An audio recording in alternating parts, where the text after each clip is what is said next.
নমস্কার, পরিবার সুরক্ষার পক্ষ থেকে আপনাদের সকলকে জানাই শুভ শারদীয়ার প্রীতি শুভেচ্ছা এবং আন্তরিক অভিনন্দন।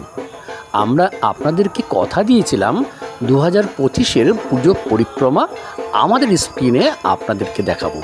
সেই মতো আমরা পুজো পরিক্রমা দেখাতে উপস্থিত হয়েছি হাবড়াতে, নর্থ হাবড়া ইউনাইটেড ক্লাব।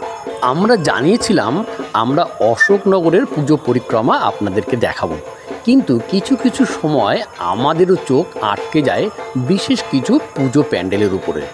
ঠিক তেমনই আমার চোখও আটকে গেছিলো নর্থ হাবড়া ইউনাইটেড ক্লাবে। আর এখানে উপস্থিত হয়ে দেখেছি আমাদের খুব পরিচিত মুখ সঞ্জয় সরকার। তিনি এই পুজো প্যান্ডেলের ভাবনায় এবং রূপায়ণে। চলুন সঞ্জয়ের কাছ থেকে জেনে নিই এই পুজো প্যান্ডেলটির ভাবনা এবং রূপায়ণের কিছু কথা। আসলে সঞ্জয় আমাদের ভাবনায় চিন্তায় একটা নতুন রূপ প্রতি বছরই দুর্গা প্রতিমা বা প্যান্ডেলে দেখায়। এটা মূল ভাবনাটা হলো আমরা এটা বিবর্তন শব্দটাকে ব্যবহার করে আমরা এগিয়েছি। যে কোনো একটা সময় মানুষের সাথে গাছের একটা নিবিড় সম্পর্ক ছিল। তারা গাছের থেকে খাদ্য সংগ্রহ থেকে শুরু করে আশ্রয় সমস্ত কিছুই পেত। তার থেকে বড় কথা যে অক্সিজেনটা আমরা নিই শান্তি, সেটা কিন্তু গাছের থেকেই আসে। তো আমরা দিনের পর দিন কৃত্রিমতাকে এতভাবে আপন করে নেওয়ার চেষ্টা করছি। এখন কংক্রিটের একটা জগতে চলে এসেছি।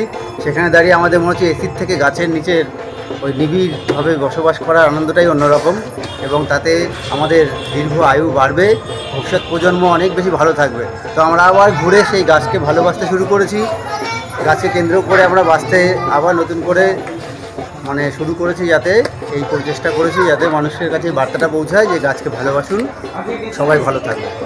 আচ্ছা সঞ্জয়, এই যে মণ্ডপটা দেখলাম, প্রতিমাটাও কি একদম তোমার নিজের হাতে তৈরি করা? কনসেপ্ট দেওয়া রয়েছে, কনসেপ্ট দেওয়া আমার মতো করে, টোটালটাই আপনার সঙ্গে ম্যাচিং করা আছে। আমি সবাইকে অনুরোধ করব একবার হলেও এই প্যান্ডেলটি একবারের জন্য দেখে আসুন এবং উপভোগ করুন এই প্যান্ডেলের সৌন্দর্য।